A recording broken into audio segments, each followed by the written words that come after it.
ఇవన్నీ చూసిన తర్వాత మీరు కూడా ఒక అండర్స్టాండింగ్ వచ్చి ఉంటారు, ఏం జరుగుతుంది అనేది కూడా. మీకు ఈ 3 monthsలో మార్కెట్ గురించి ఏం అర్థమైంది, ఇన్వెస్టర్స్కి ఏం చెప్తారు? నాకు ఒకటే అర్థమైంది ఏంటంటే, ఏ ఫ్యాక్టర్ వచ్చినా సరే పీపుల్ దాన్ని రియల్ ఎస్టేట్కి కనెక్ట్ చేసేసి ఇన్వెస్ట్మెంట్స్ చేయడం ఆపేస్తున్నారు, కానీ సప్లై మాత్రం ఆగట్లేదు. కన్స్ట్రక్షన్ అలాగే జరుగుతుంది, ప్లాటింగ్ అలాగే జరుగుతుంది, కొత్త ప్లేయర్స్ వస్తూనే ఉన్నారు. So if you go and open RERA website open చేస్తే ఎన్ని ప్రాజెక్ట్స్ రేరాకి అప్లై చేస్తున్నారు అనేది ఇవన్నీ కూడా మనకు తెలుస్తూనే ఉంటాయి. సో అండ్ మోస్ట్ ఇంపార్టెంట్లీ రీజనల్గా ఉండే వాళ్ళకి ఈ ఫ్యాక్టర్స్ ఎక్కువగా ఉంటాయి. మన హైదరాబాద్లో మల్టిపుల్ ప్లేసెస్ నుంచి వచ్చిన వాళ్ళకి, ఇప్పుడు ఫర్ ఎగ్జాంపుల్ వేరే స్టేట్స్ నుంచి వచ్చి ఇల్లు కొనాలనుకునే వాళ్ళు, ఇక్కడ జాబ్ వచ్చిన వాళ్ళకి ఇవన్నీ సంబంధం లేదు కదా, వాళ్ళకి ఇల్లు కావాలి కొనేసుకుంటారు. ఇంకోటి సెకండరీ ఇన్వెస్ట్మెంట్ కావాలి, ప్లాట్ కావాలి, కొనేసుకుంటారు.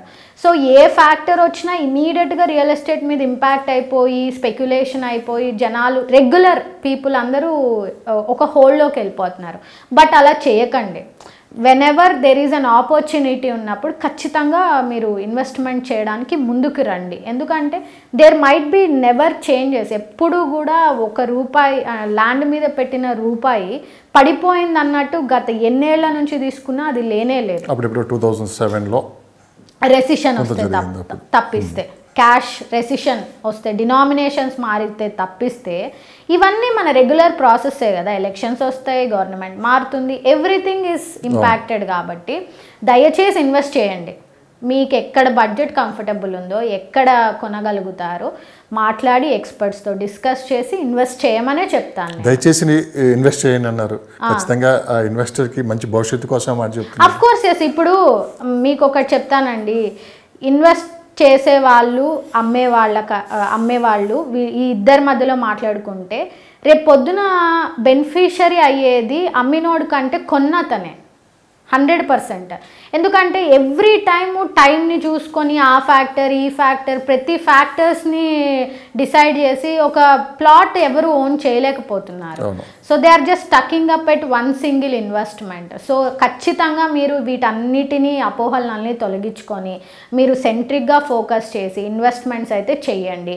And regular who are all our competitors కావచ్చు, మా కొలీగ్స్ కావచ్చు, వీళ్ళందరికీ కూడా నేను చెప్పేది ఏంటంటే జస్ట్ ఒక 1 month ఈ పానిక్ మోడ్ ఉంటుంది. ఎందుకంటే మనకు ప్యాటర్న్ తెలియదు కాబట్టి, ఎవరు ఎలా వస్తారో మనకు తెలియదు కాబట్టి ఖచ్చితంగా ఈ అండర్స్టాండింగ్స్ అన్నీ అర్థమయ్యాయంటే మళ్ళీ అందరూ కాన్ఫిడెంట్గా నో వరీస్ అని మళ్ళీ మార్కెట్ ఓపెన్ అవుతుంది. అప్పుడు ఓపెన్ అయిన తర్వాత రేట్లు పెరిగిపోయాయి, అరే కొనుంటే బాగుండు అనే ఆలోచన మీకు ఉండకూడదు. కాబట్టి మీరు కొనండి.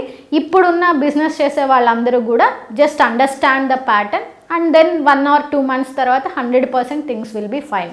ఇది కొంచెం సేపు పక్కన పెడితే మనం డాక్టర్ శ్రావంతి ఎల్లసిరి చాలా ముక్కుసూటిగా ఉన్నట్టు మాట్లాడతారు.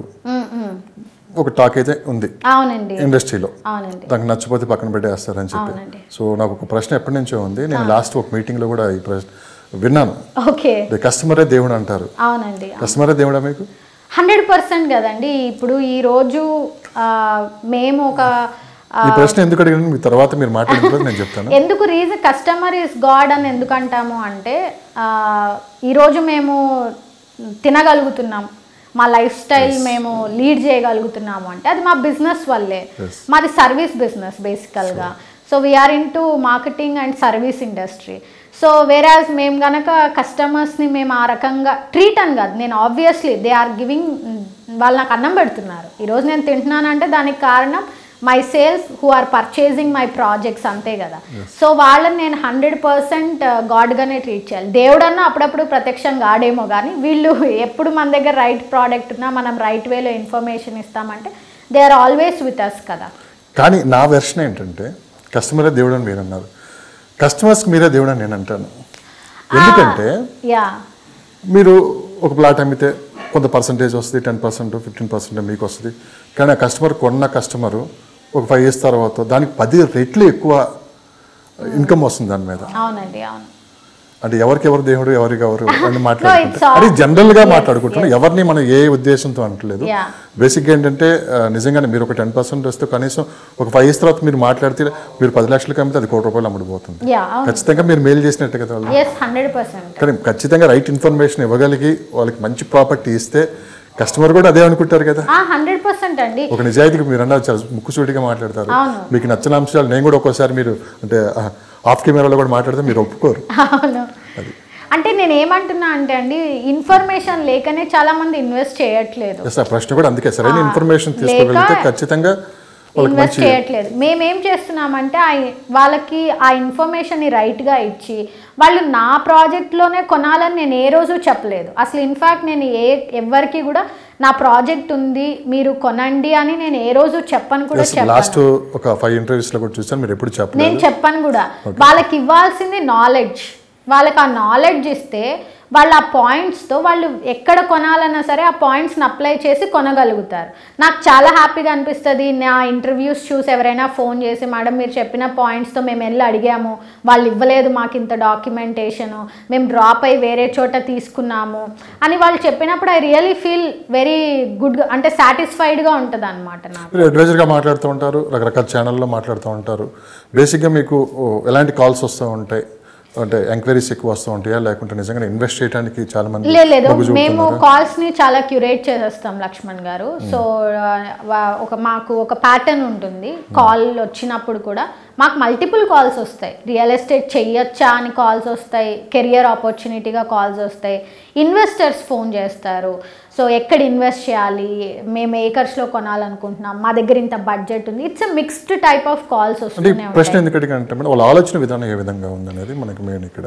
ఆలోచన అంటే ఒక్కొక్కరి బడ్జెట్ని బట్టి ఒక్కొక్కరు ఒక్కొక్కలాగా ఉంటారు లక్ష్మణ్ గారు. మనం దాన్ని ప్రిడిక్ట్ చేయలేం.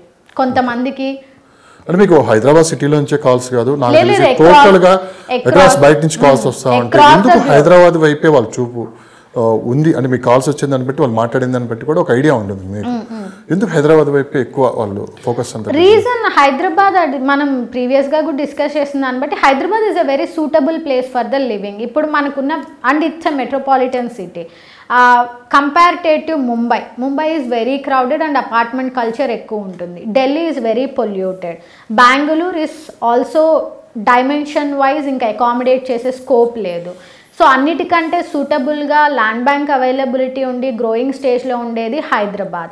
అండ్ ప్రైజెస్ వైజ్ కంపేర్ చేసుకున్నా సరే ఈ 3 స్టేట్స్తో పోల్చుకుంటే ఇక్కడ అట్లీస్ట్ అఫోర్డబిలిటీ ఉంది ఇంకా. అండ్ యావరేజ్ కిలోమీటర్ స్పీడ్ కూడా మనకు 27 kmph ఉంది. అంటే ఇంకా మనం అంత క్రౌడ్ కూడా అవ్వలేదు.